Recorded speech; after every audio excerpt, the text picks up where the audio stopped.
Fantastic. I'll just say welcome everyone to the Disability and Employability event. Thank you for coming, and I'm going to hand over to Phil and Shakita. Okay, thank you very much, Keren, and good afternoon, everyone, and welcome to LJMU's Disability and Employability event. I'm Professor Phil Vickerman. I'm the Pro Vice Chancellor for Student Experience here at LJMU, and it's my real pleasure to open this event, which we're running as part of our Disability History Month. Just in terms of some housekeeping, very happy for you to turn your cameras off if you prefer. If you want to keep your camera on, that's also fine. Could we also just ask that if you're not speaking, that you just put your microphone on mute as well, just so that people have got the best opportunity of being able to hear everything. Just briefly, the aims of this event are to support and inspire you, our students, and provide lots of practical tips and advice that we hope will support your career development going forward. And as a professor of inclusive education, I've got a real deep interest and a passion for supporting you, our disabled students, throughout your time, not only at the university, but also on into your future careers. So I really do hope that you'll find this event useful. So without further ado, I'd like to introduce Shakita Corey, who's Vice President Education from John Moores Student Union, who's going to say a few words. Over to you, Shakita. Hi everyone, I hope you can hear me well. I'm in a student life building, it's a little bit busy. My name is Shakita and I'm the Vice President of Education at JMSU. So I was elected by the students to run and represent all students in the area of education this year. Hopefully I'm doing a good job, I don't know. So I'm essentially here to introduce the itinerary for the day, the afternoon. I'm just waiting for the slide to change, there we go. So we've just had a welcome from Phil Vickerman. Next we have Jack Fitzpatrick, who is a plethora of amazing things, a recent graduate, EDI consultant, and he is working with our lovely host Keren to do a talk. Then we have Jenny, who's going to talk us through the disability network at Heathrow. Then we have Abigail, who's going to talk about psychology and neurodivergent. She's a neurodiversity consultant. Then we have Gemma, who's going to talk at 2:40, who is the Director of Learning and Culture at MAPT. And then at the end, we have Rachel Stalker, who runs the LJMU Legal Advice Centre. And then we'll wrap up with a Q&A. So busy afternoon, but it'll be really fun and interesting. And yeah, I hope you enjoy. Over to you, Jack. Yeah, thanks, Shakita. Just briefly, just to thank you for your support and everything you do for the university as well. Yeah, just my pleasure to introduce Jack Fitzpatrick, who is a very recent LJMU graduate and EDI consultant, and also Keren Coney from our Student Futures team here at LJMU, and a careers and employability consultant. And Keren has a particular interest in supporting disabled students as well. So without further ado, welcome Jack and Keren, and over to you for your session. Thanks very much for that. Thank you, Phil. What I'm going to just do is I've stopped sharing the slides I was sharing, and I'm going to start sharing the ones for our session. So I'm hoping that everyone can see something that says, yeah, thank you, Phil, sharing your disability with employers. So as Phil mentioned, this is what we're keen to cover here. And I think, yes, just yeah, Jack, do you want to, before I load in, do you want to just introduce yourself? Yes, so my name's Jack Fitzpatrick, and I'm an independent equality, diversity, inclusion consultant and a recent Liverpool John Moores University graduate who was studying education studies and inclusion. I've really enjoyed my time at Liverpool John Moores, and they have been absolutely fantastic supporting me with my autism and dyspraxia that I've had since I was diagnosed at the age of 3. And yeah, it's been a fantastic experience, and hopefully I'm going to be undertaking a PhD very soon. So thank you very much. Thank you. Yes, and as it says here, I'm Keren Coney. I am a disability specialist careers and employability consultant. That's quite a mouthful. So yes, I'm particularly interested in supporting people who have a disability or long-term health condition, or who are neurodivergent in sort of having success in progressing to employment. I actually have developed a recent disability myself. I have hearing loss in one ear due to COVID. So I've gone from being sort of sympathetic to, I think, possibly a little bit more empathetic when it comes to disability in recent times, but a bit more about that later. What we'd like to cover today, Jack, shall I hand over to you for this slide? Is that okay? Yeah, so what we're going to cover is, how can I know if an employer is disability aware, when and how to share information, and further support and advice. Yeah, thank you. These are what we just find are the sort of key kind of questions when students are asking, you know, kind of, first of all, how do we know? And then secondly, what do we do about it? So this is what we're going to be focusing on today. So on that first point, Jack's going to cover a bit more.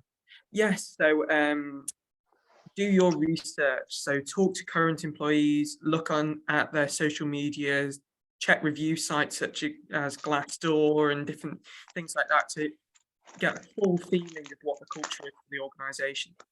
Next point, Keren. So look out for the disability confidence symbol. So that's the symbol that you'll see in the corner of that slide there. There are 3 different levels of this scheme: disability committed, disability confident, and disability confident leader. And the leader is what you should look out for, because they have demonstrated exceptional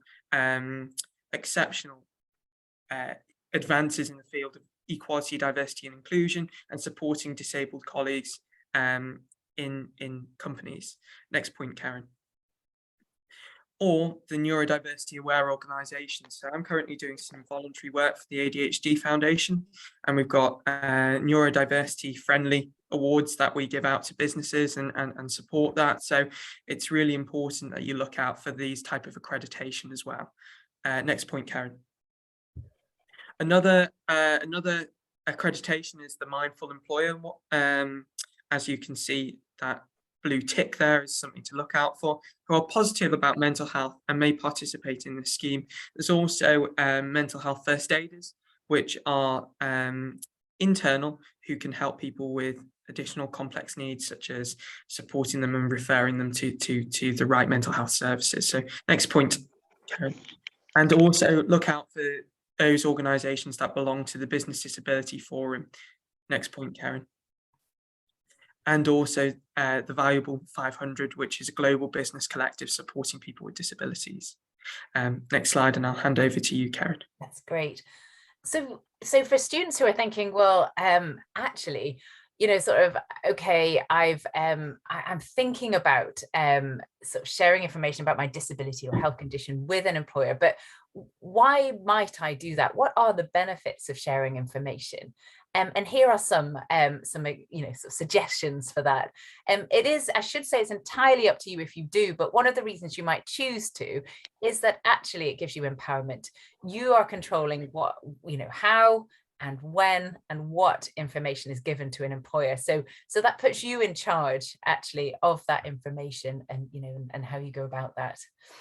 If you share information about your disability or health condition, you actually are covered legally by the Equality Act 2010. Now, there'll be a little bit more on that when we hear from Rachel at 3 o'clock. So she'll be here to answer questions about sort of, yeah, what is the law that covers me, and what does it mean, and what does the law have to say about disability? So a bit about that later. But if you don't tell an employer, then you can't be covered by the Equality Act in terms of the disability elements. If you do tell an employer, then you're entitled to workplace what they call reasonable adjustments, and that's in the Equality Act. And so once you tell an employer, they have to put into place these reasonable adjustments, some accommodations to help you in the recruitment process and the workplace itself. And finally, you may have heard about something called access to work. It's a government program that involves funding that can help you. But if you don't tell an employer, that's something you can't have access to. So it is, as I mentioned, it's entirely up to you if you decide to tell an employer and at what stage you tell them. But these are some of the reasons why you might decide to do that. Over to you, Jack. So in terms of this, I recently worked for a multinational construction company in which their UK arm was called Aggregate Industries. An important part of this was the Sunflower Lanyard for Hidden and Unseen Disabilities, which was introduced to the organisation, but was initially developed at Heathrow and Gatwick airports in 2016. This is a discreet way to show that you have hidden and unseen disabilities to support people in the workplace. They have rolled this out across their 325 sites, UK and Ireland wide, as part of the recommendations that I proposed. And it's really, really important. Lots more people have disclosed because of this. And I urge people that if you want to discreetly show that you have hidden and unseen disabilities, then that can be a useful tool. Next slide, Keren. So sometimes people, I think what I find when I'm speaking to students and graduates who are thinking about sharing, they're kind of like, oh, what can, I'm not sure if it's fair if I ask for adjustments as part of the recruitment process or even in the workplace. Is that something I can ask for? And sometimes I like to use this diagram as a way of kind of helping people to see the difference between equality, where everyone's treated the same, and equity, where everyone's given what they need in order to have the same experience. So you'll see that the picture on the part of the picture that's on the left, there's three people of different heights, all seeking to watch this baseball game, but they're not having the same experience because they're all stood on a box of the same height. But actually, if we change that to the part of the picture that's on the right, and everyone's given what they need in order to be able to see above the fence, then actually that means everyone can enjoy the baseball game. So it's the same idea in the workplace with adjustments and these accommodations.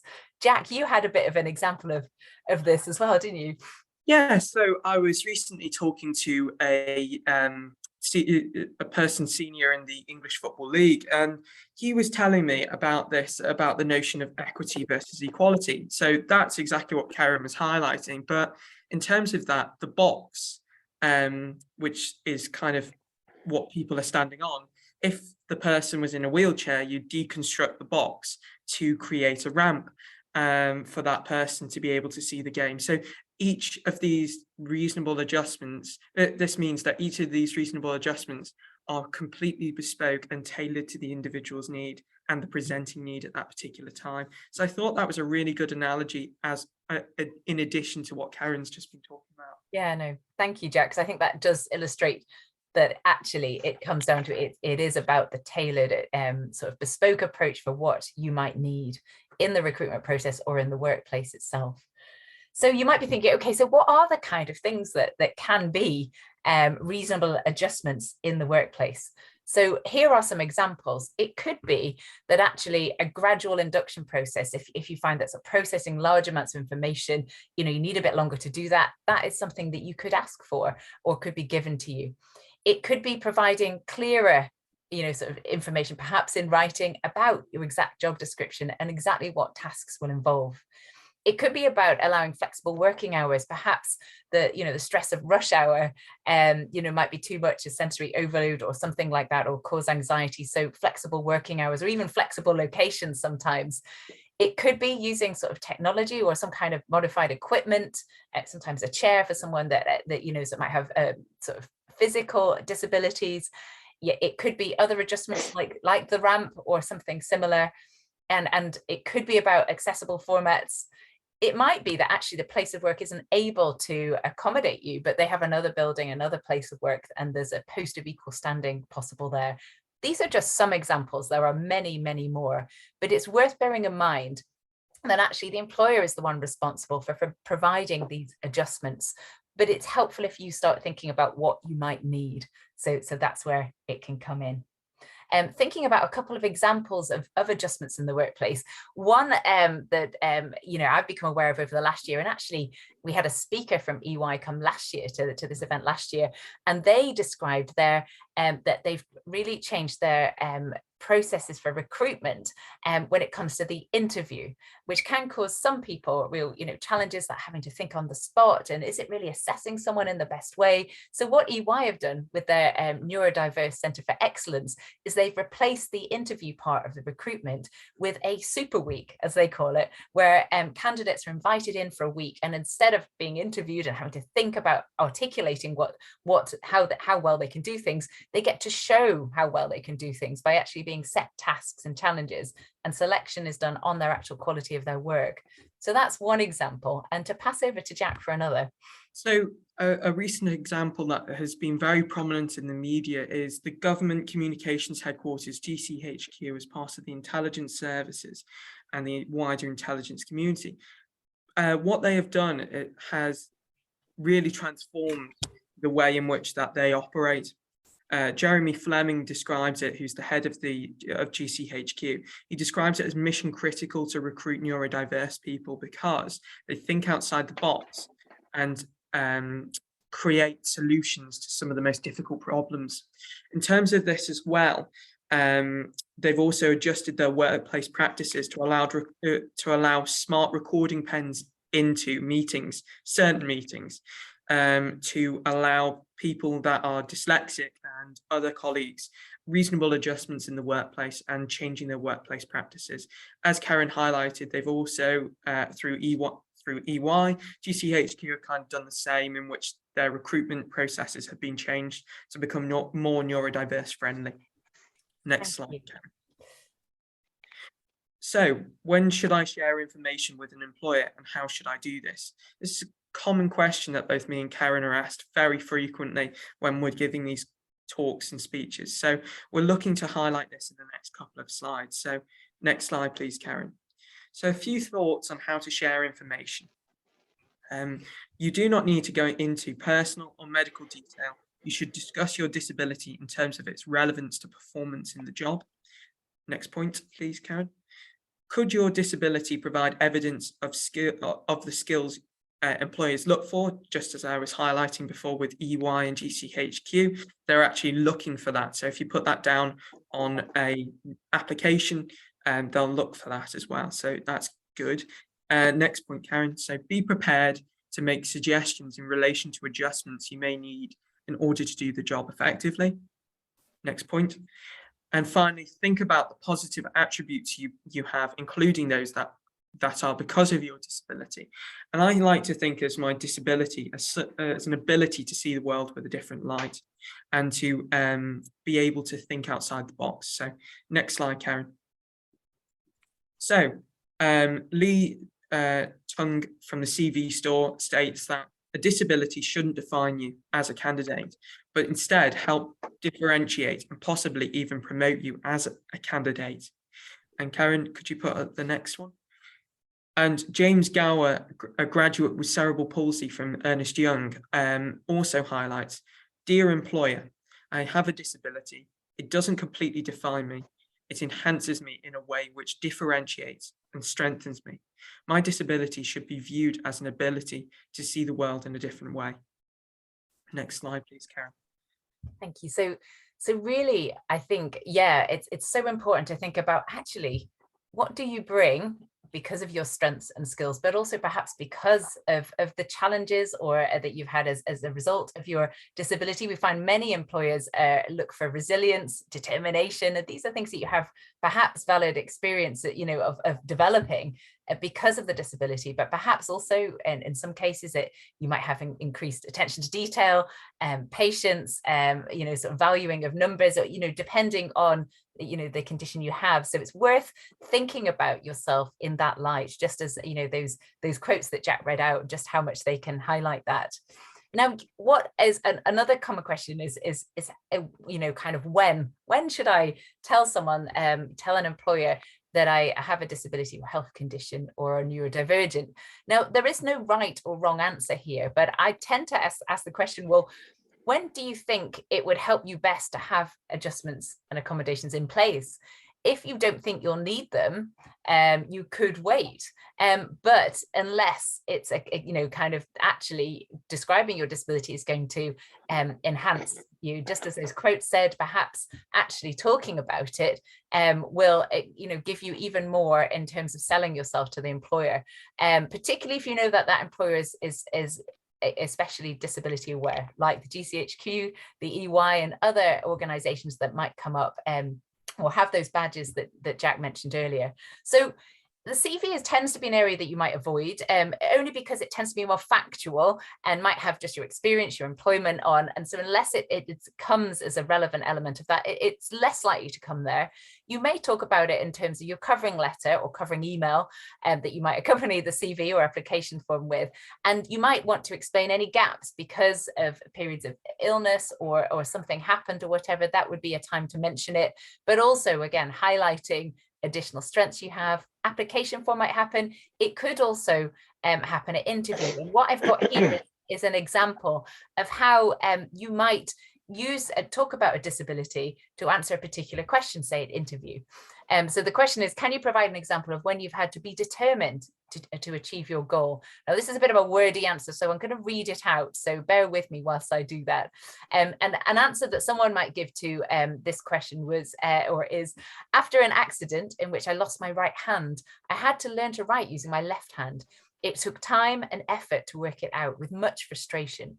However, I knew that it would be in my long-term interest to make sure I could write with speed and neatness. I was fortunate to have a friend who mentored me through the process, giving me encouragement to achieve my goals and motivating me when times were hard.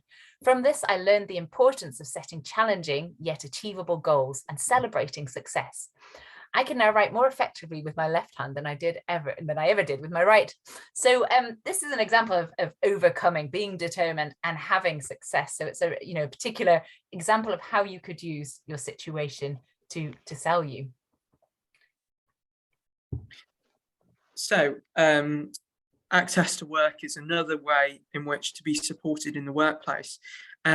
It's been suggested that a lot of adjustments are not too expensive and mostly under £100.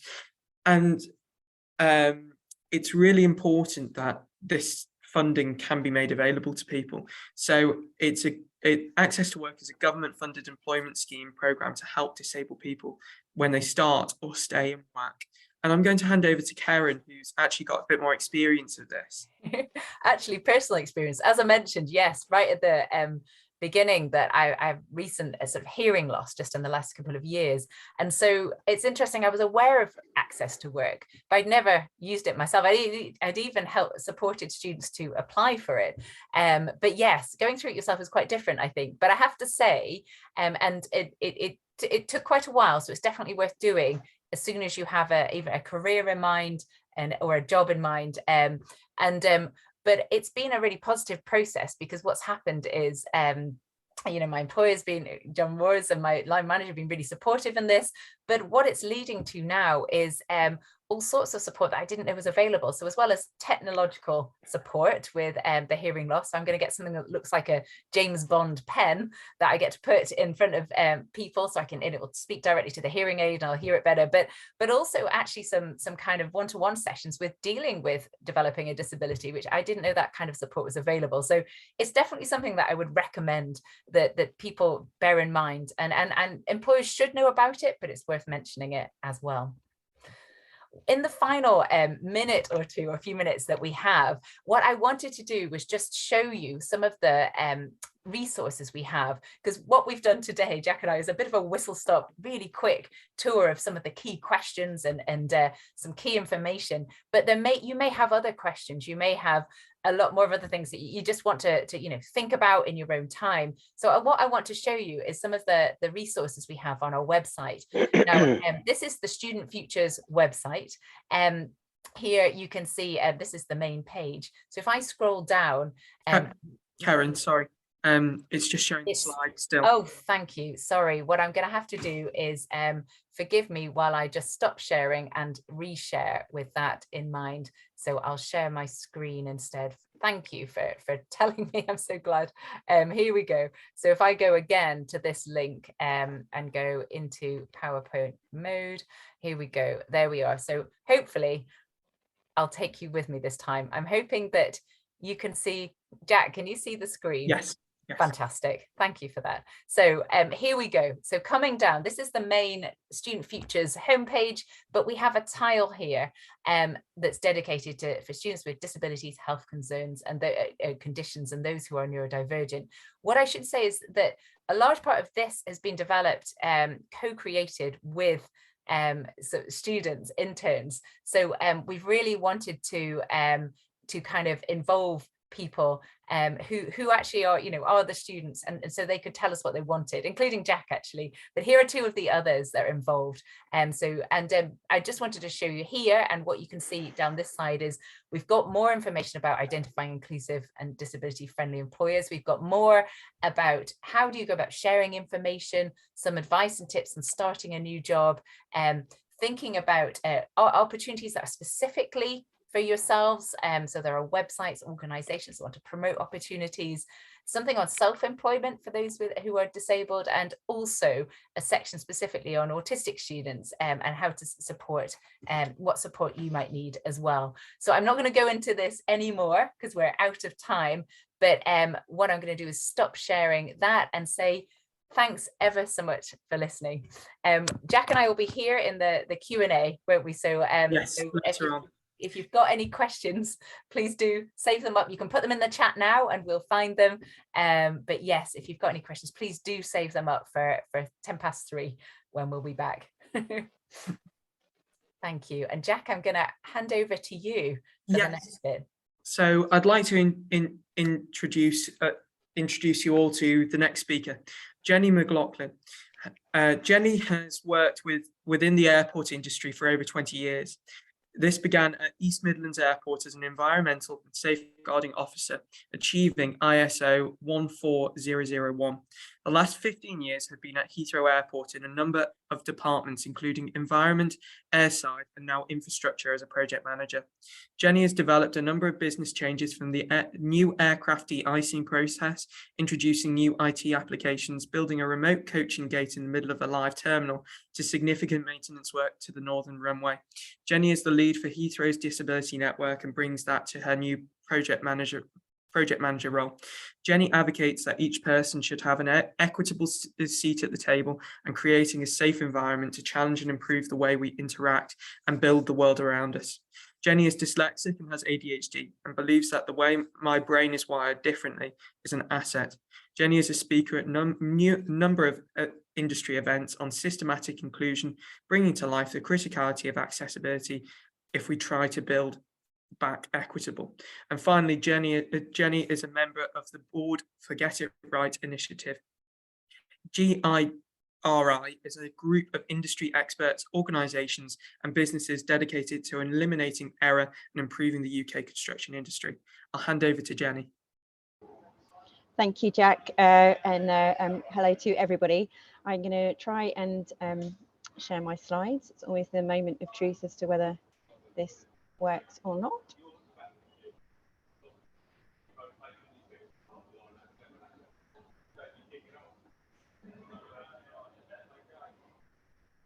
So hopefully you can see my slides. So as Jack says, I've worked within the aviation industry for 20 years now, 15 years here at Heathrow in various roles. About 2019, my son was diagnosed with ADHD. I'd known since in primary school years that I was dyslexic, but wasn't aware until my son was diagnosed that actually I had ADHD myself. And in that discovery process, I did a lot of research, a lot of understanding, and joined with the ADHD Foundation. And they do something called the Umbrella Project. And I thought maybe it was a good idea that we did that here at Heathrow. So I contacted them and got them to see whether we could do it, and absolutely they said they would love to. So we worked with a number of organisations here at Heathrow back in 2019, so Mace, Ferrovial, Balfour Beatties and Morgan Sindall, and we put up 300 umbrellas in the T5 forecourt celebrating neurodiversity. And that really was the start of the journey here at Heathrow to become more neurodiverse aware and more systematically inclusive of those who need the support and adjustment within the workplace. So as Jack said, I've done a number of speaking events at different construction and infrastructure events, including London Build. And through that, I was recognised by the Institute of Engineering and Technology as one of their 2022 champions. And I'm up in their Savoy Place building along with a number of other recognisable faces. So I was very proud to have received that recognition. My day job is as a project manager within infrastructure. So the cranes you can see there was one of my projects. It was building a basement underneath the taxiway system in order to create a route from T2A over to T2B, so for passengers and bags to move between each terminal. My main love is working within the airside environment. So you can see me there in the picture dancing on the runway when we did the midnight marathon. So as you can see, as I have fulfilled the role of project manager, I've been recognised for my skills, but all of this I put down to the fact that my brain thinks differently, and it's very much seen as an asset here at Heathrow. But as the talk before has talked about, in order to be an asset, you need the right environment to grow and thrive, and that's very much what we are attempting to do here. So talking a bit about a day in the life of mine, and some of you will recognise this, but I think it's very clear to understand that actually, although we talk about ADHD and neurodiverse brains working in a certain way that is an asset, it also presents a number of difficulties and challenges that are sometimes unseen by others, but can feel very real and debilitating to us. So there's a few different images here that I put together to kind of bring out that how I see a day in the life for me. And what it is, it's about resetting the narrative about what it means. So yes, I am and can be very distracted. I'm very distracted at this moment because I'm actually out in the operation and there's a lot of noise and things happening around me, but I'm also very curious. That distraction can be seen as curiosity. So I notice things that maybe others don't notice, and I can join the dots between things. Maybe other people can't see the connection, and so I choose to see the distraction as an asset in those instances. Yes, I'm very impulsive. I can do things and then think, oh, did I really have said that? Should I really have done that? And there are moments whereby that can be difficult, but again, being open and honest that actually that impulsivity, there is no malice, there's no harm behind it. It is something that my intentions are always good, and building up that reputation, that experience with others, creating that network of support. Absolutely, they can see and they can support me in those moments where maybe my actions has been faster than my brain can work to maybe think more logically. But what I see that as being is a massive creativity. So there are those instances whereby that impulsivity creates amazing things, such as, you know, believing that we could put 300 umbrellas up in T5. I'm hyperactive, I talk very fast, so apologies. I do try and slow down my speech, but when I'm talking, particularly if I'm talking about something that I'm very passionate about, the speed of my voice does go up. And again, it is about creating those moments of energy. And what I have found within my career is that actually that energy, that belief, that passion, although it can be overwhelming to some at times, actually is also the instance whereby people can connect to you and you can drive with that passion, their engagement to go and do the things you need them to do. So it can be an asset in those in the right environment. Some people can see me as stubborn if I believe something very deeply, if you know, the connection I have for my values and my morals are very, very close to me. But it also can mean that I'm persistent. So if something I really believe is the right thing to do, I will keep going until I can get to the point where I feel that it has been satisfied. And that persistence is very much a great asset for those within a work environment. Some people can see me as having no boundaries. I have accidentally hugged senior members because I was so excited about something.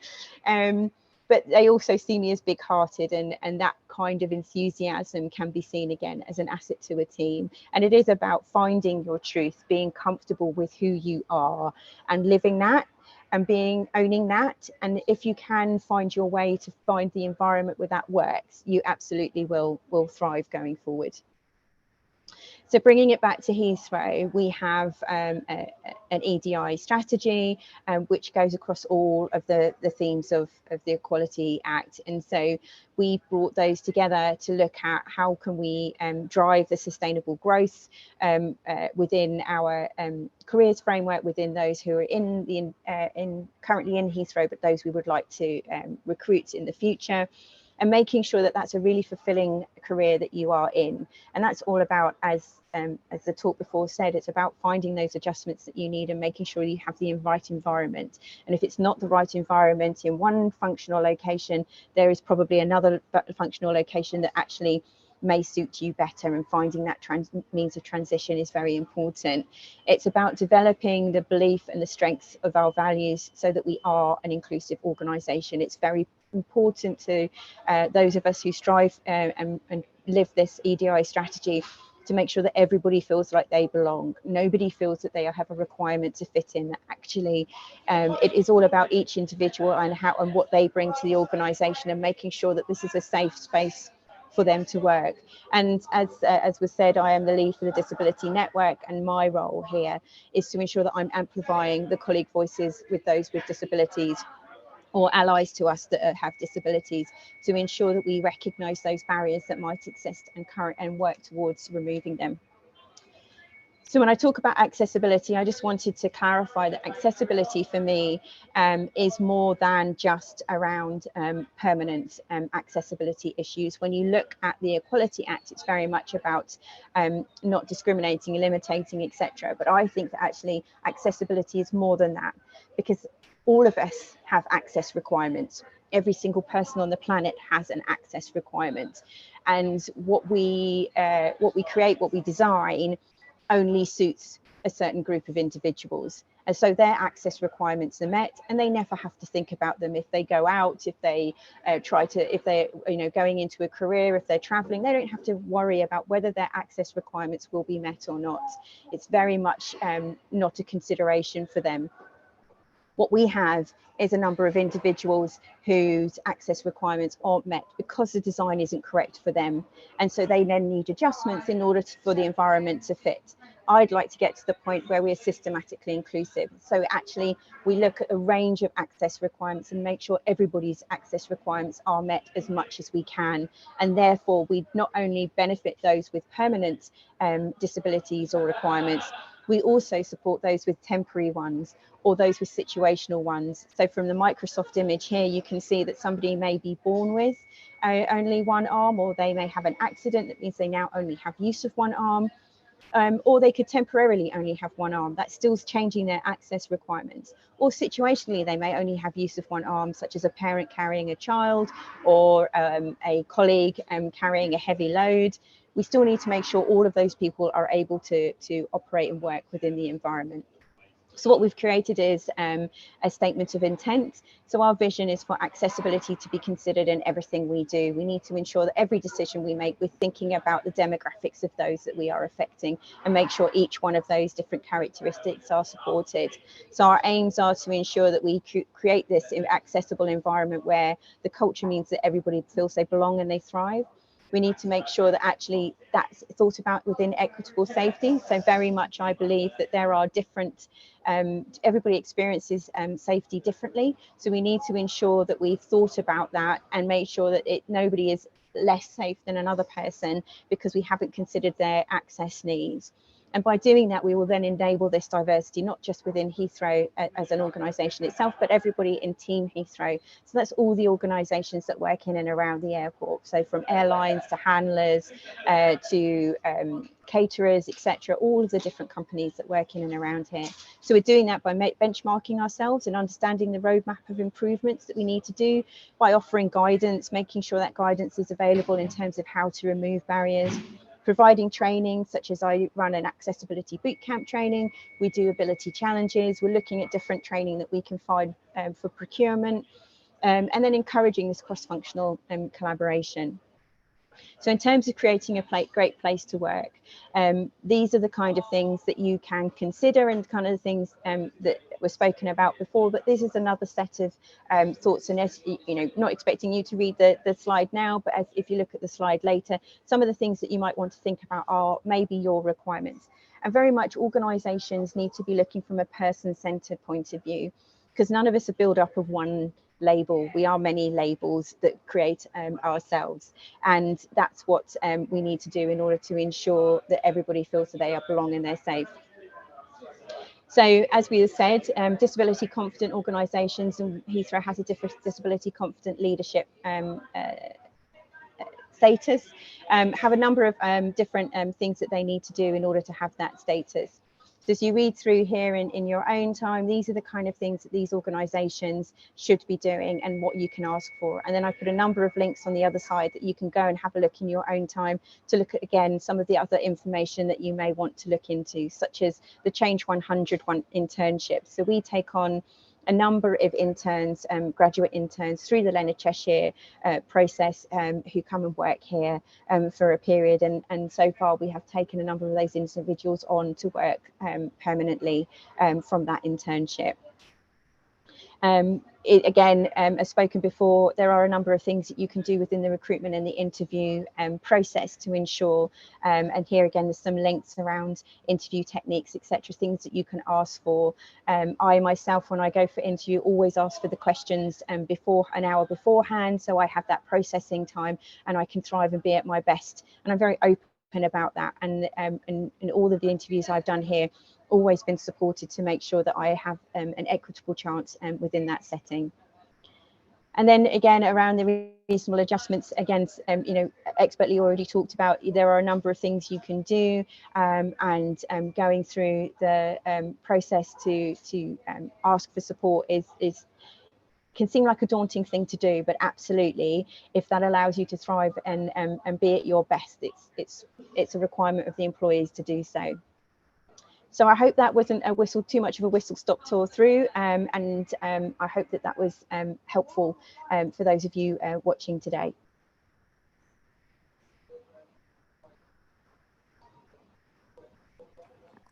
Just to say thanks ever so much, Jenny. That was fantastic. Thank you. Really interesting. Really appreciate you sharing your own experiences as well. I'm just wondering if anyone has any questions, because we actually have a few minutes before the next speaker, which is fantastic. So does anyone have any specific questions to ask Jenny? I know I'm putting you on the spot now. I don't know if anyone has anything they'd like to ask about. While people are thinking, can I ask you a question, Jenny? Yes, of course. Just thinking about the recruitment processes for Heathrow, which I know Heathrow is a very large organisation, so it will vary depending on the role. But thinking about the graduate roles, are there what sorts of adjustments do you think the applicants could ask for as part of that? So it can be anything from asking to submit your application in a different format. So if there's a format that suits you better in terms of the application process, you can request that. You can request to speak to an individual that might be reviewing that application, so you can have clarity on the questions or on the information that they require. We have not yet, but it's something we've suggested, is actually offering, some visit days or whatever. So again, you can get a sense of what you're applying for, see if it suits. And the having the questions beforehand, making sure the setting that you're doing the interview in is all sorted. That sounds fantastic. that's absolutely great. Thank you. Anyone else want to put anything in the chat?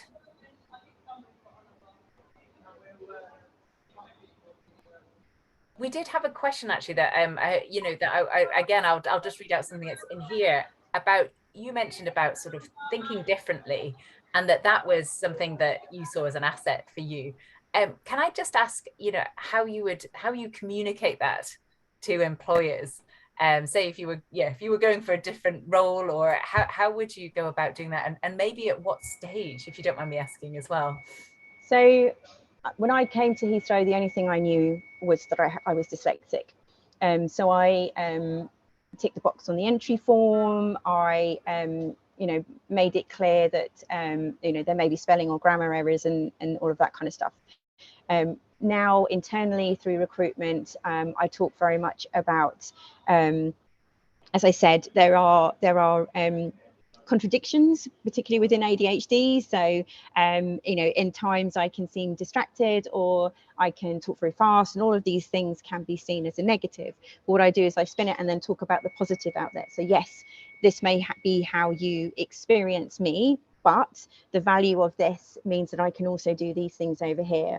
And if you've got any examples whereby somebody else has been, oh, I didn't think of that, or, oh, that's a different way of looking at it, try and record those if you can. Make notes of all of those instances, because those are the kind of instances that you can then talk about. On this occasion, I was talking to these two different individuals. They were both saying similar things. And what I was able to do is actually translate what they were saying so that it both made sense to both of them. Because at the time, the conversation they were having, it looked like they were arguing, but they were both saying the same thing, but in different formats. And actually my ability to process both bits of information and then come back with a format that both of them understood helped them then to progress and move on. So it's these kind of things that you can bring to life.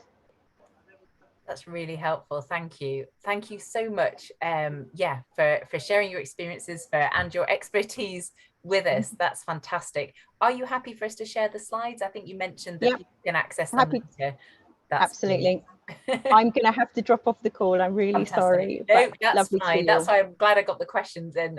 Brilliant. That's fantastic. Thank you again. That's brilliant. If everyone can give a sort of round of applause or a virtual one, that's brilliant. There we go. So yeah, thank you ever so much, and yeah, all the best.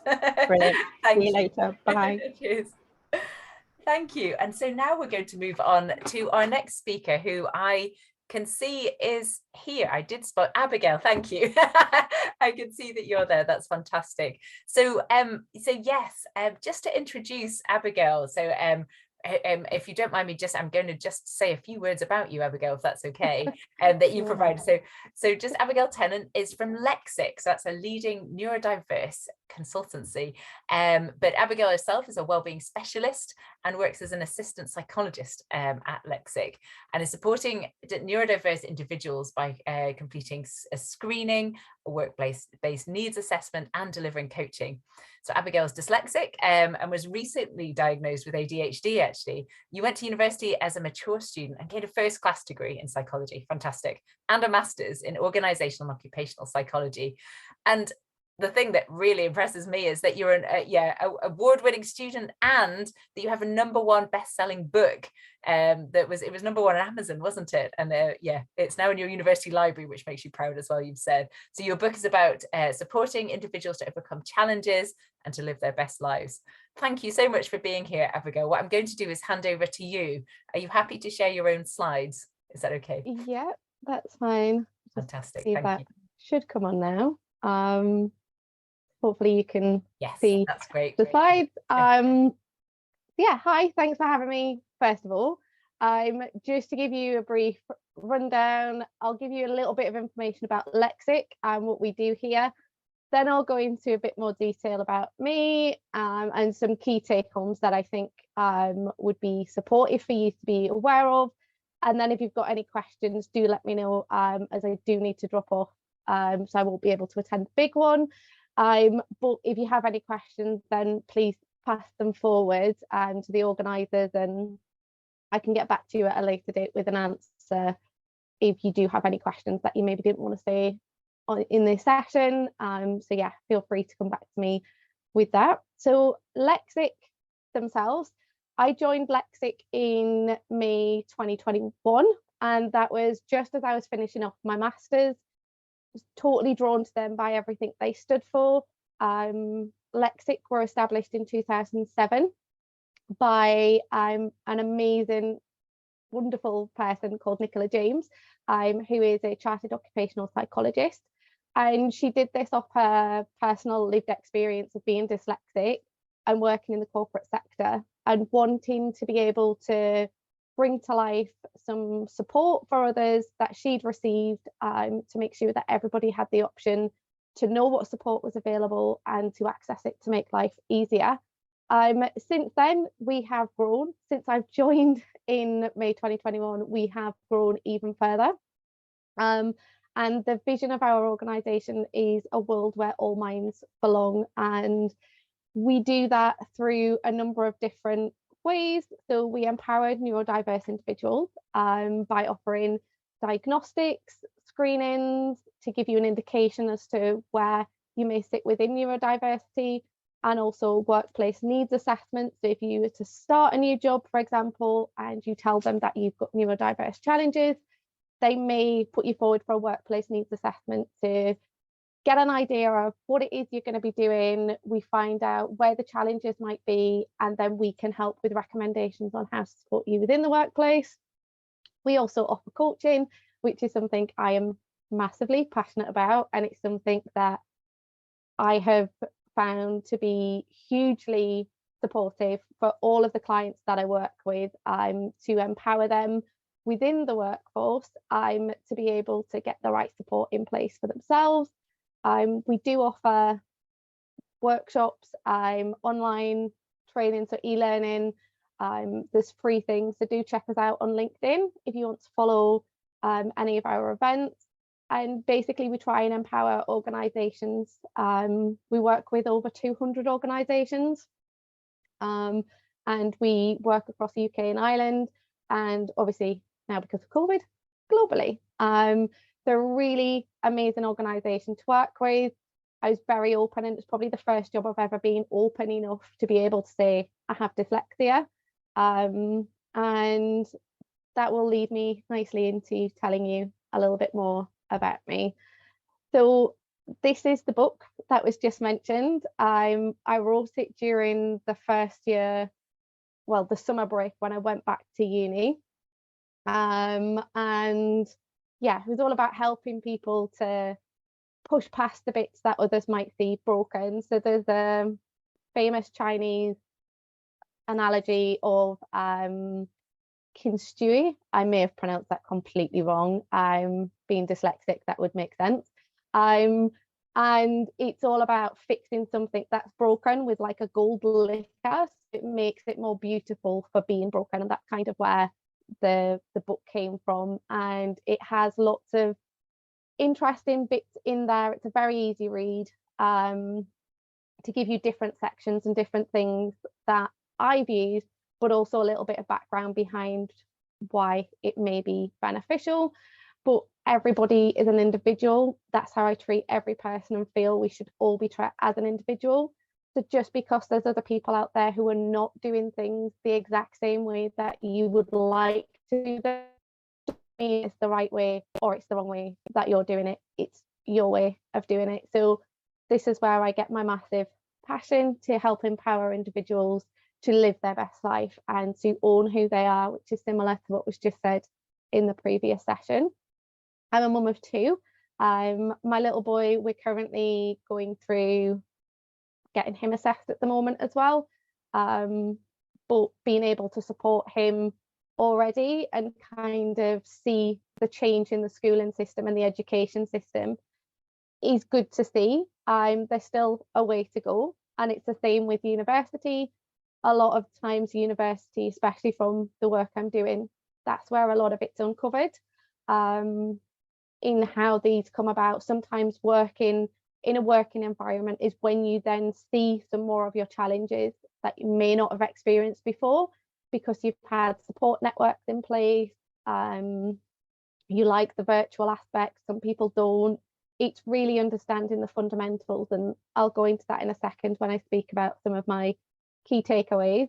So I went back to university at the age of 32, a bit more of a grown up, but I felt that to me that was better because I had a passion and I knew what I wanted to work on.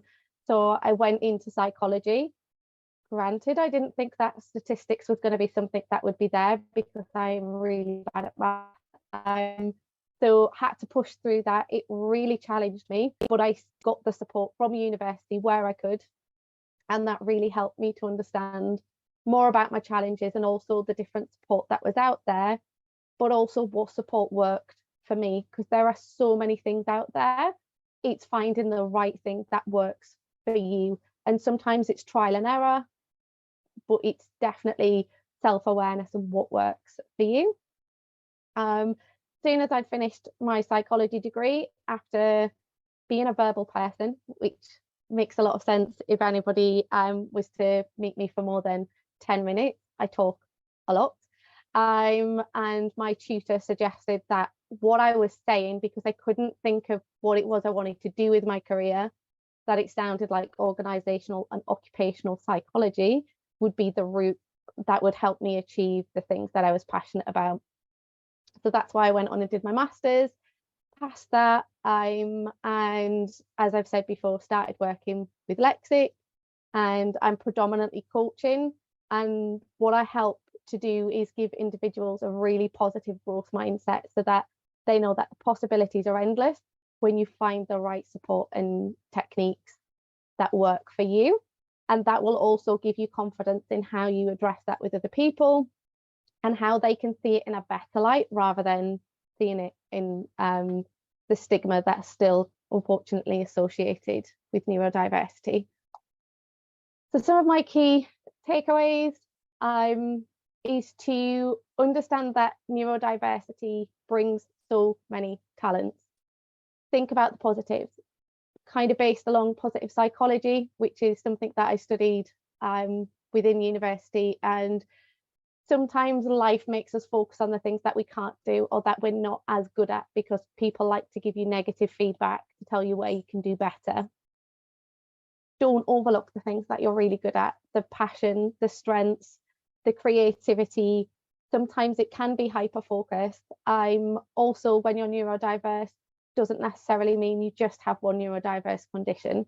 It wasn't until I started working with Lexxic, when I was doing some of the assessments, that it finally dawned on me at the ripe old age of 36 that actually I've got ADHD combined, and I've had it my whole life.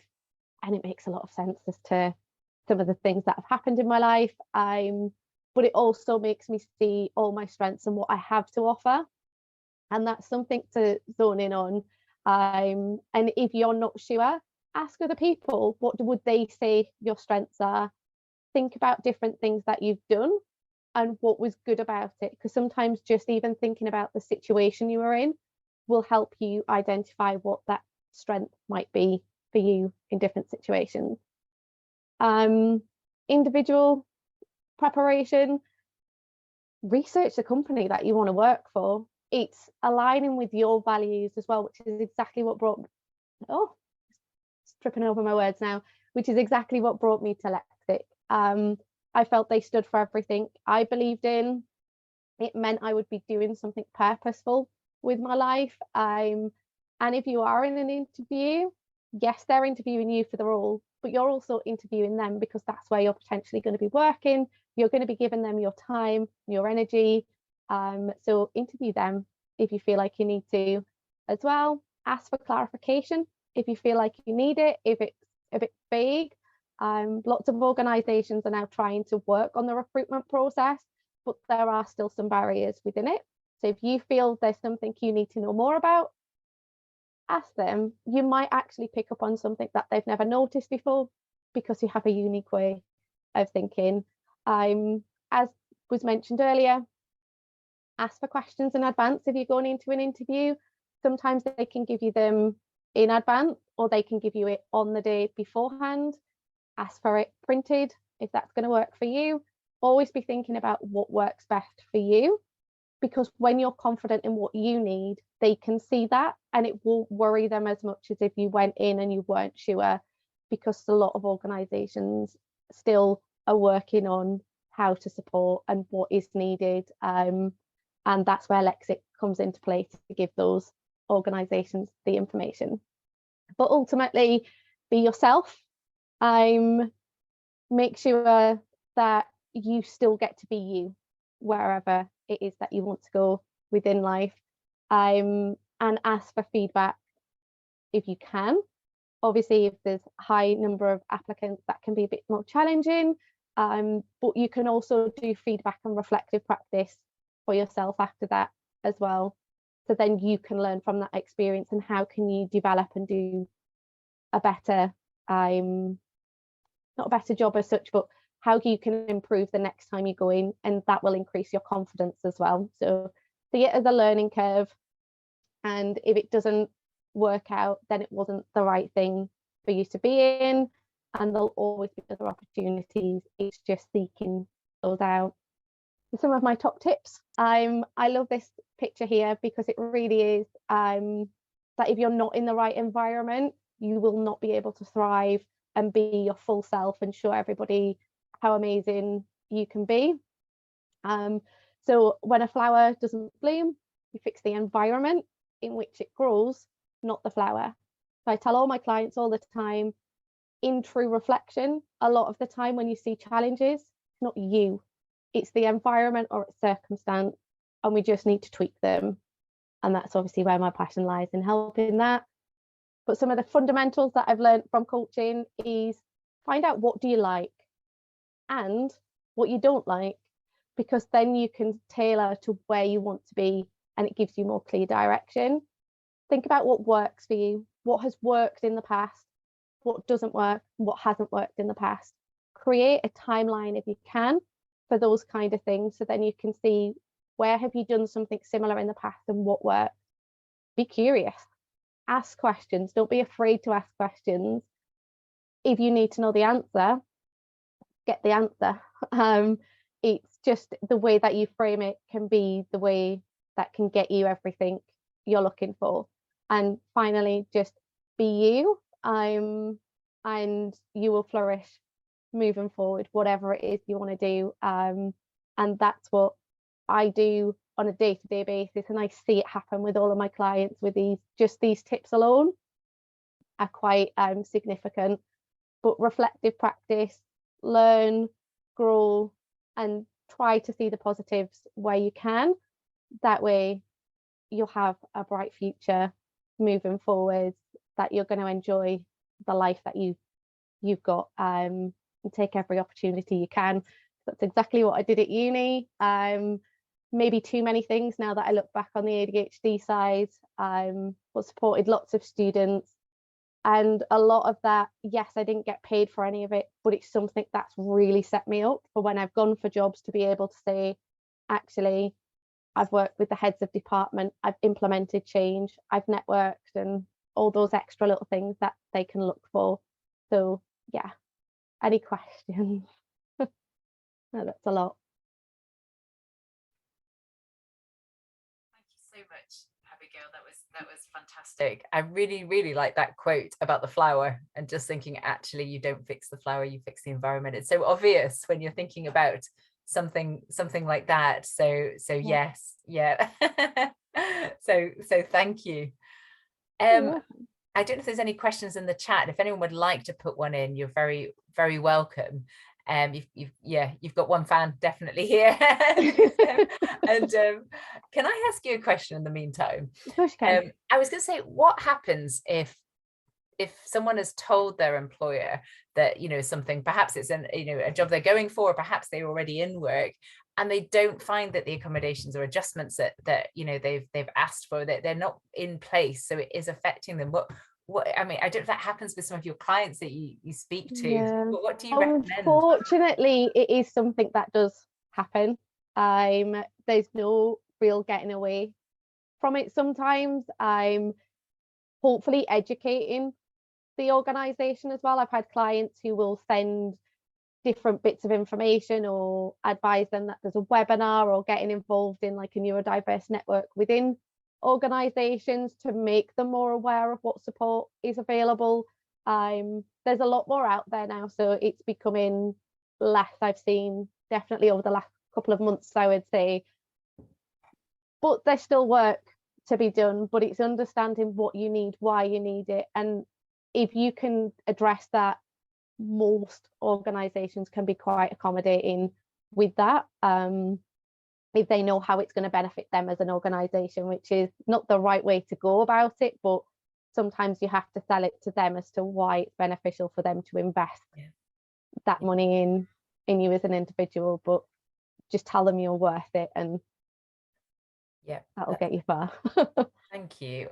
I was also going to ask a more positive question as well, but you know, just thinking, so in the time that you've worked here, or you know, sort of and even beyond, have you seen changes you know, in terms of employer awareness and adjustments being made? The change is moving. It's work in progress, I think. But I think it takes neurodiverse individuals to kind of understand themselves, and that way it doesn't feel like it's such a fight, because you know you authentically enough to be able to move forward with that. So if a lot of my clients end up being neurodiverse champions within their organizations, and it's the neurodiverse individuals that give the insight. So it's just going forward with that. But yeah, there's still work to be done, but I've definitely noticed with my clients, as we've gone through kind of working on confidence to go for interviews, with that confidence and reflection on past experience and a little bit of preparation beforehand, that's really helping them to succeed, because the people on the panel for the interviews are seeing your passion and how much you've put into it. Tell them what you've got to offer, because there's so much to offer. And I think it's focusing on that rather than worrying about some of the things that might not be the easiest for you to do within the job. But when you know what you like, what you don't like, then that helps you to pick the right job for you moving forward, because ultimately it's you that's deciding where you want to go. Yeah. And if it's the right organization, it'll work. And if it's not, then it wasn't meant to be in that instance. But yeah, thank you. There's a question here from Maris actually as well. You can probably see it in the chat, but I'll read it out just in case.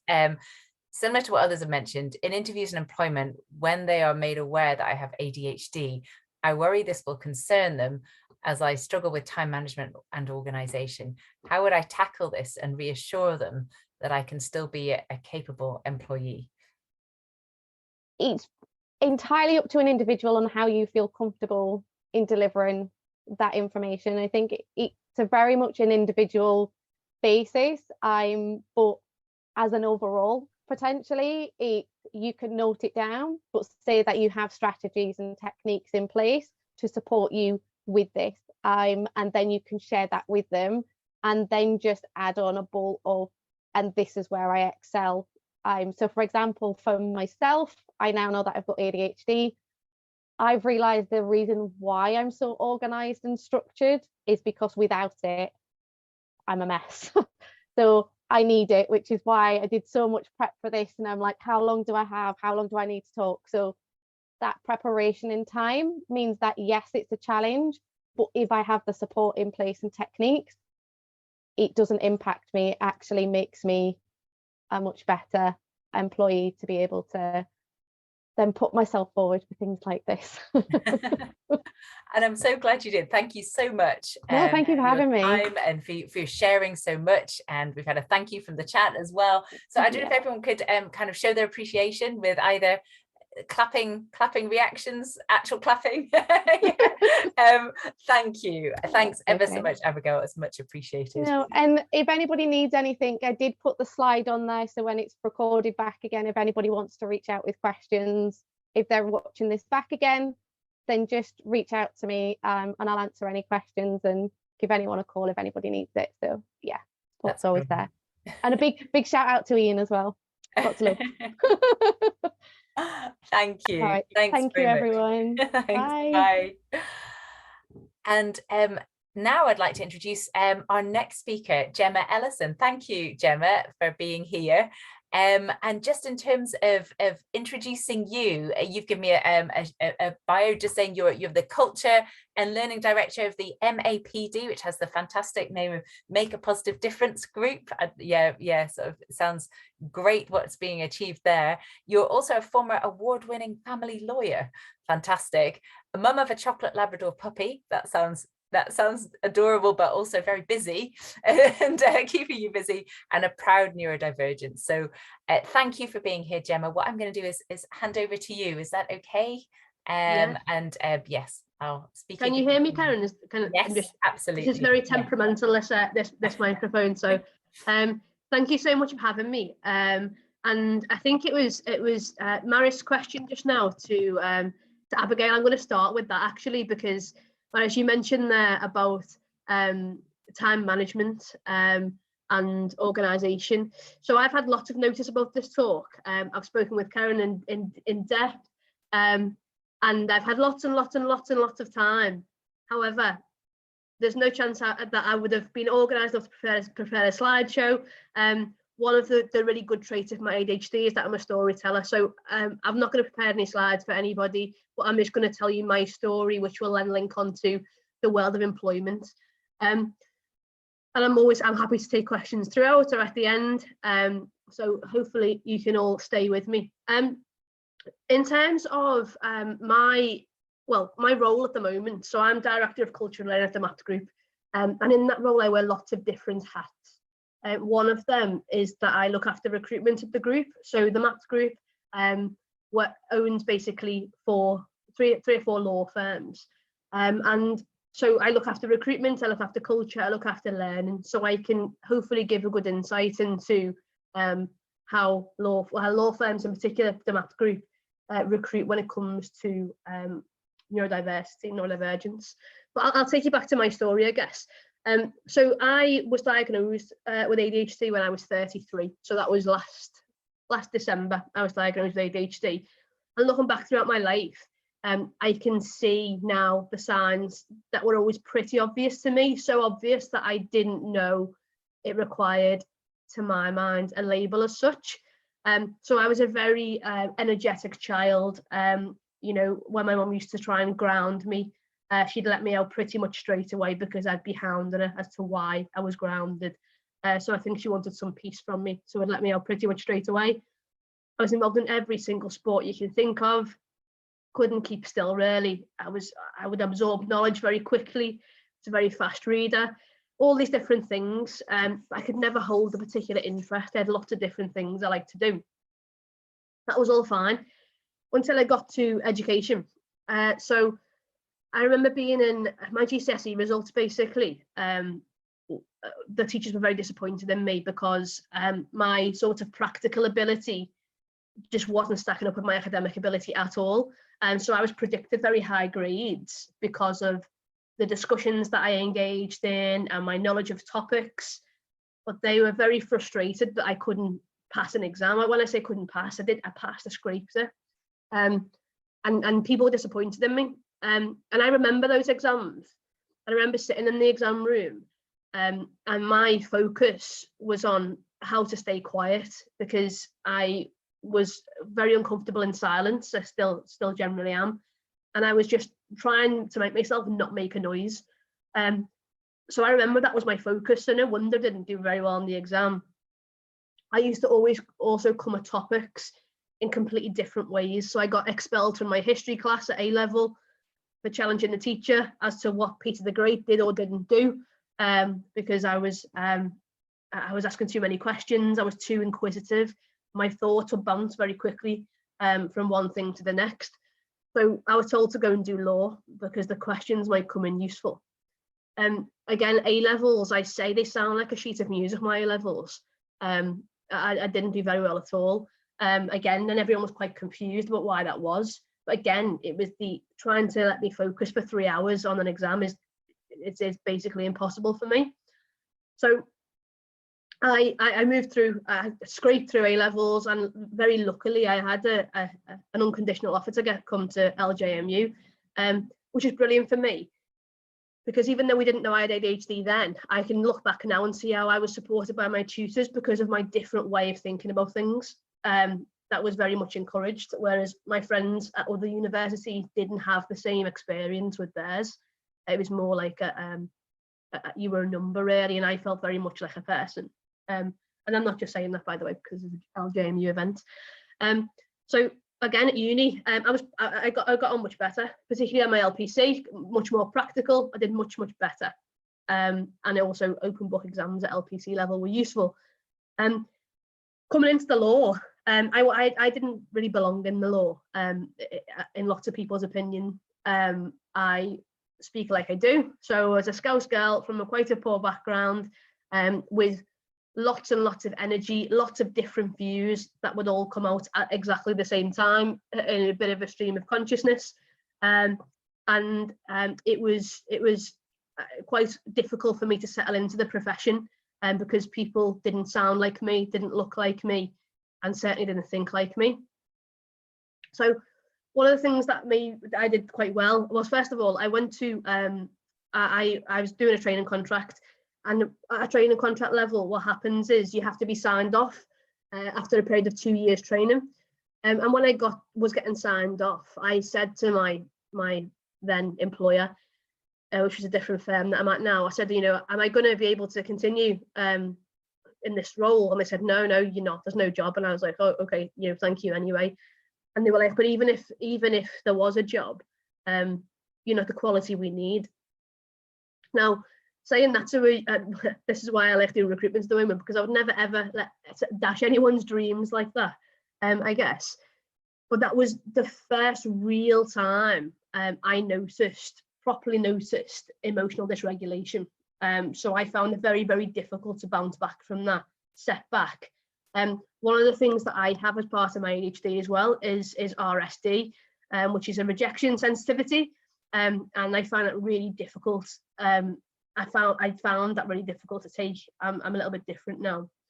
I went to a different firm, and luckily on 2 occasions, so Keren mentioned kind of that I was a national award-winning lawyer. I don't really like talking about that, but for the purposes of this talk, I want to tell you about how ADHD helped me with that. When I presented with a problem or a case in that example, everybody was telling me to give up on the case, and they were all out of ideas. And I wasn't.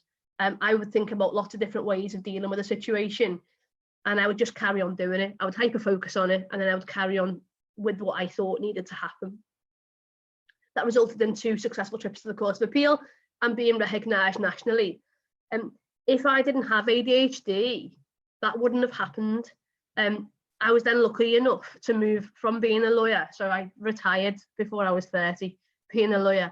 I moved into this space, the culture space, so I created my own job. Again, we talk about lots of the negative impacts of ADHD or you know, neurodiversity generally. For me, there's been so many positives. I created my own job, and I've sort of carved a path in that role now. I've done that for the last 4 years. My job lends itself well to my brain. So when I speak to lots of people, I'll say the ADHD brain, but you know, I think typical for everyone really, is built like a race car. It's built like a Formula 1 race car. It's built for speed. I always say it's not built for sort of bumbling around the city, stopping at traffic lights. And that's what my brain's like. So my brain likes to do things quite quickly. And I've absolutely thrived in my role because of that.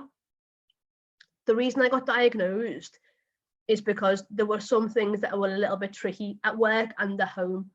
My partner's also got ADHD. We both have combined ADHD. Mine is much more high on the hyperactive scale. Hers is much more high on the inattentive scale. But my emotional regulation was a little bit tough at home. I was quite sensitive. And again, I couldn't keep still. Even now, I'm fidgeting about. So I got diagnosed. And for me, and I'll bring it on now to employment and how it can help at work or how employees can help.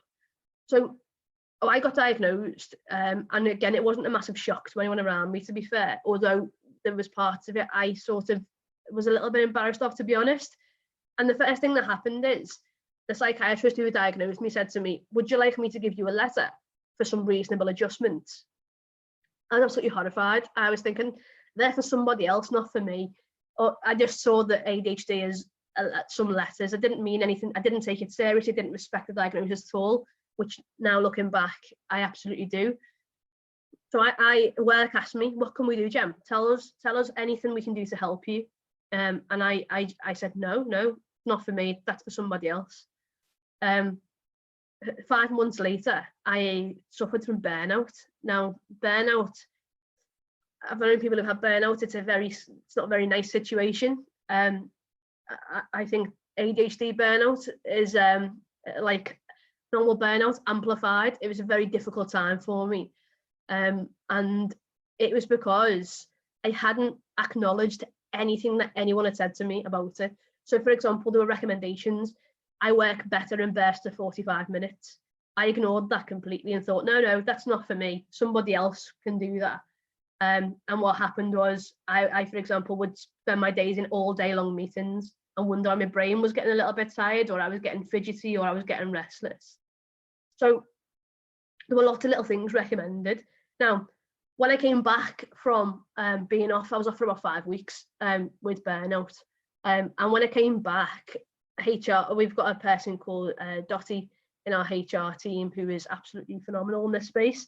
And she sat me down, had a word with me and said, look, if you don't take your diagnosis seriously as a leader in this business, how can anybody else feel able to? So that was a bit of a slap in the face really for me, and realised I should actually be taking it seriously.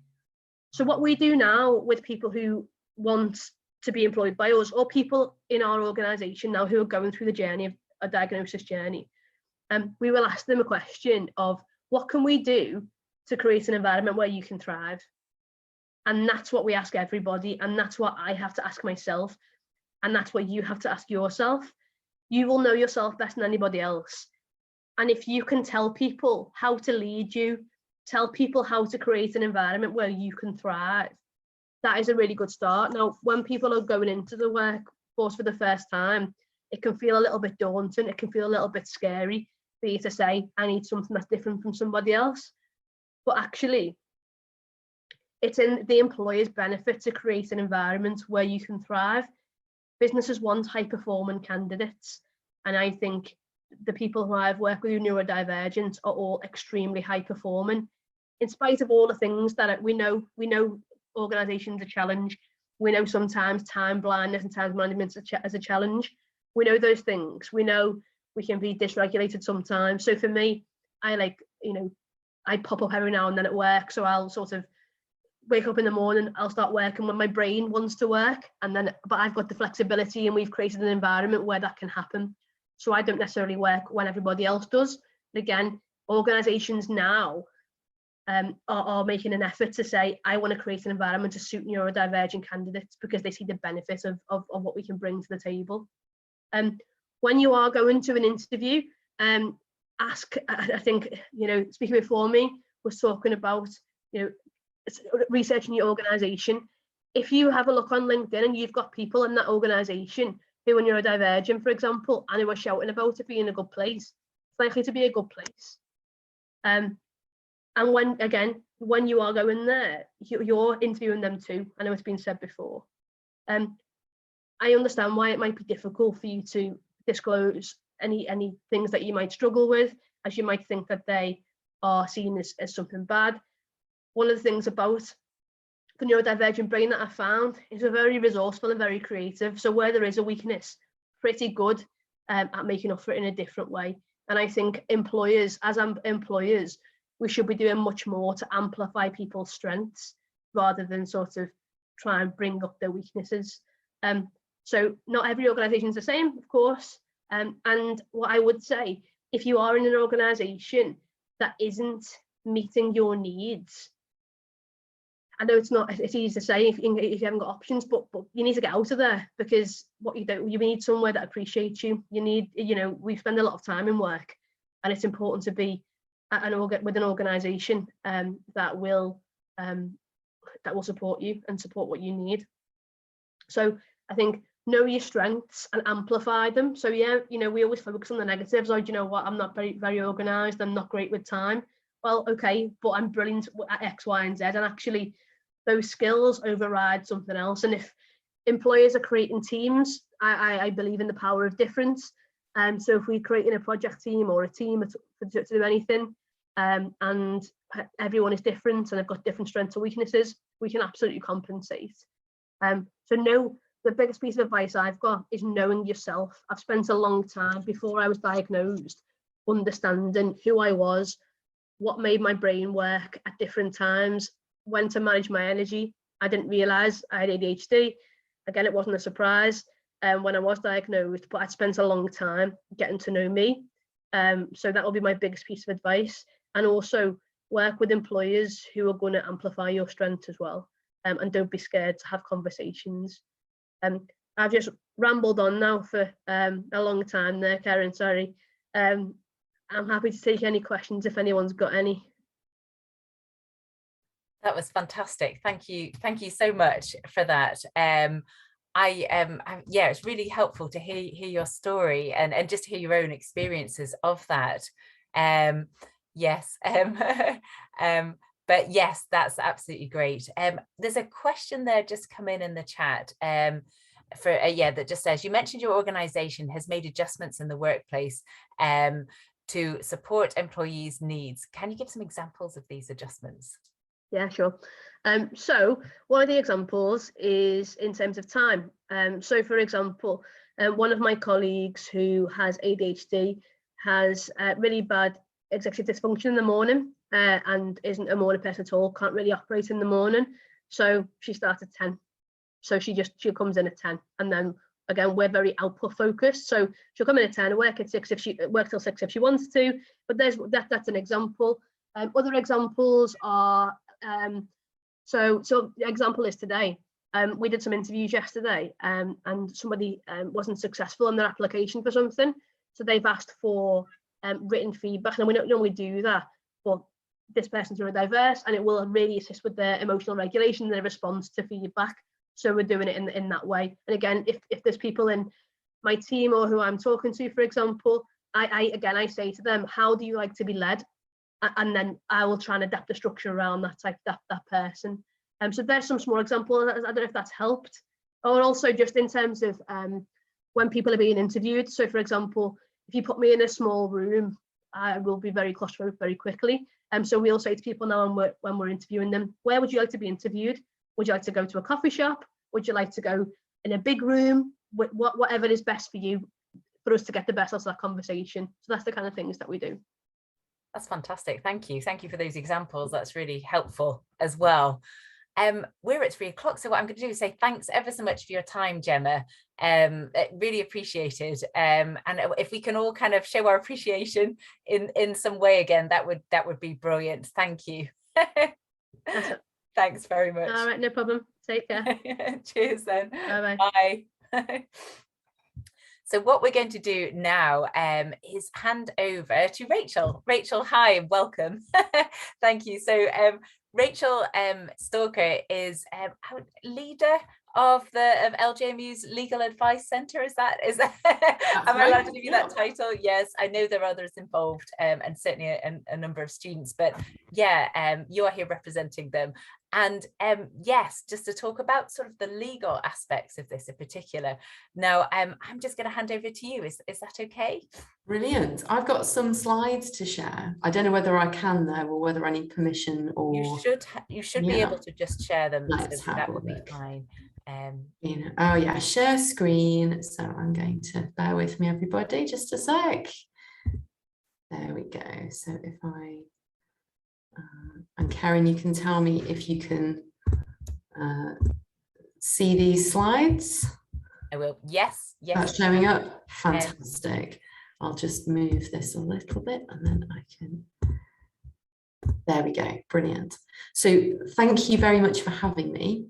I just wanted to spend a couple of minutes talking with you about your employment rights if you have a disability. So full confession, this has been prepared by students of mine who work with me in the law clinic. So we're based on Hardman Street. The names of the students who contributed to the presentation are there. They've got another class, so they can't be here, unfortunately. So I'm presenting on their behalf. So let me just, so who are we, very briefly, before I get into the main bit of the talk. So I'm a solicitor. And I have a current practicing certificate. I still practice as a solicitor. I'm also a tutor in the law school.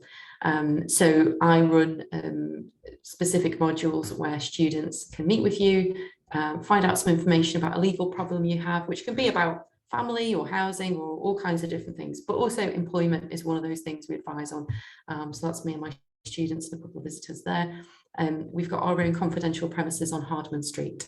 So we are, you know, completely separate from the rest of the university. It's all confidential. So if ever you're to come in and have a chat with us about something that's worrying you, no one else will know. And the students who work with us, we all sign confidentiality agreements. Everything is private and confidential.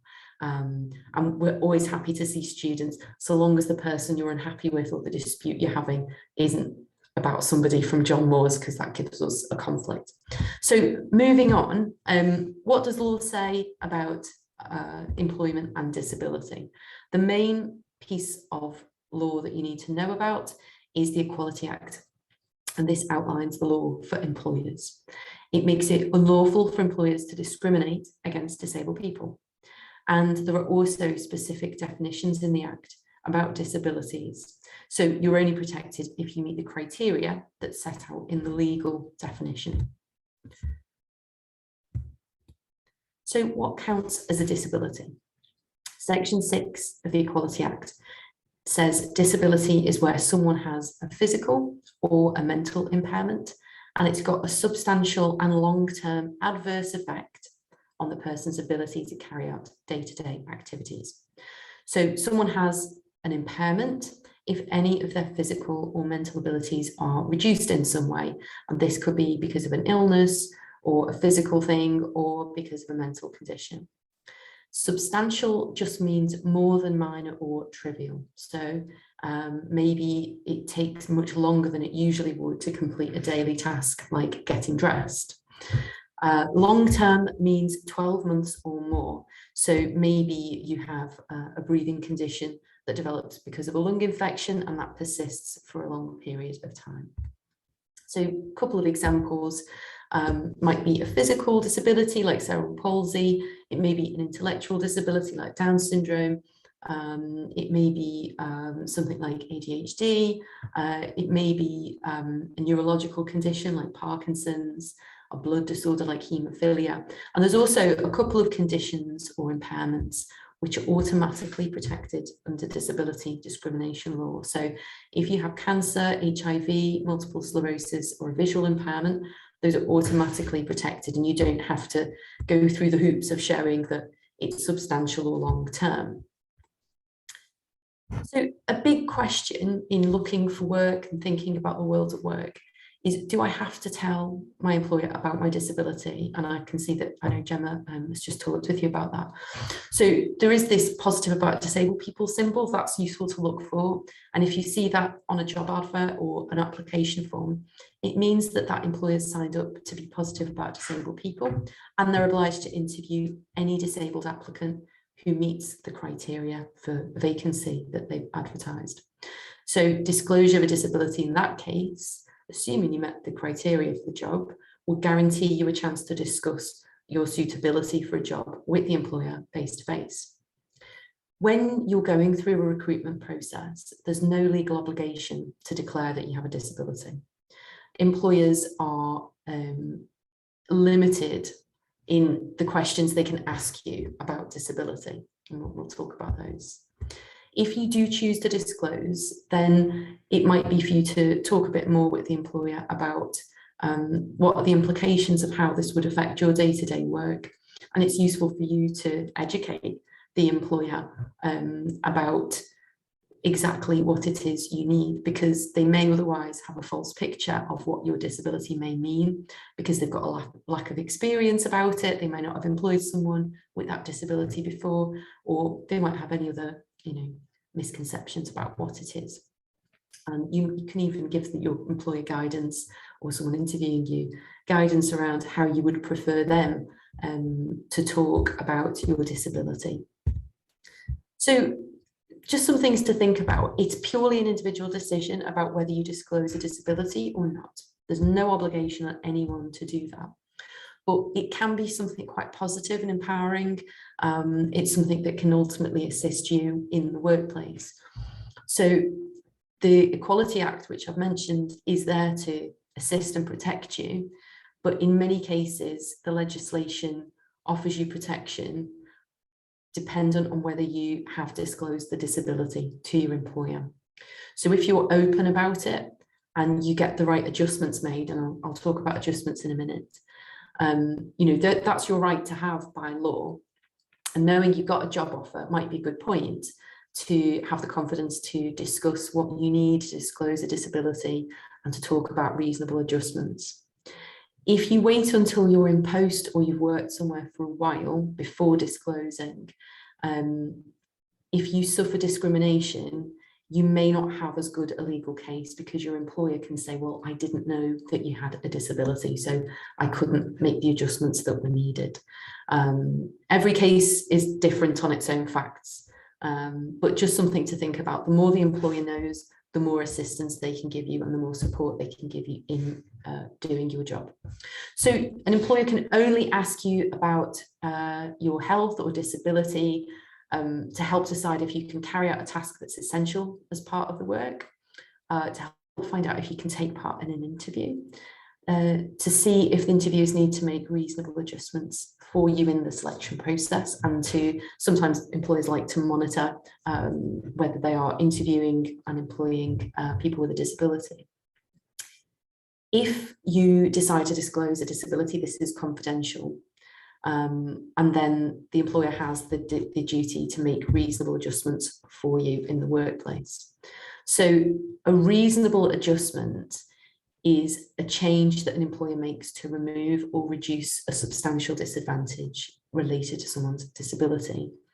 So again, that wording from the beginning of the talk, a substantial disadvantage is something which is more than trivial, and employers are required to make reasonable adjustments by law. What an adjustment is quite specific to each person. So reasonable adjustments have to be made for anyone who's an employee or a worker. You are also entitled to this if you're a contractor, or you're a self-employed person hired to personally do some work. Reasonable adjustments have to be made for job applicants as well, if the employer knows about the disability. So reasonable adjustments have to be made if the employer knows or could reasonably expect it to know someone's disabled, if a disabled staff member or job applicant asks for adjustments, if someone who is disabled is having difficulty with any part of their job, or someone's absence record, sickness record, or delay in returning to work is because of or linked to their disability. So there's quite a lot of rights connected with having those discussions with the employer. A reasonable adjustment might look like making changes physically to the workplace, the lighting, the layout, making it accessible to wheelchair users, perhaps, and this is something Gemma touched on again, changes to work arrangements like what time you start work, providing breaks, hybrid working. You may need time off for ongoing hospital appointments that might be needed, or maybe you need specific equipment or support. So there might be software for writing or taking notes, sign language, someone to help manage your workload. It's all very specific to you as an individual, and that's something that you can work with your employer and occupational health workers who might be involved as well, to talk about what you need to do your work. So the consequences are quite serious if an employer gets it wrong.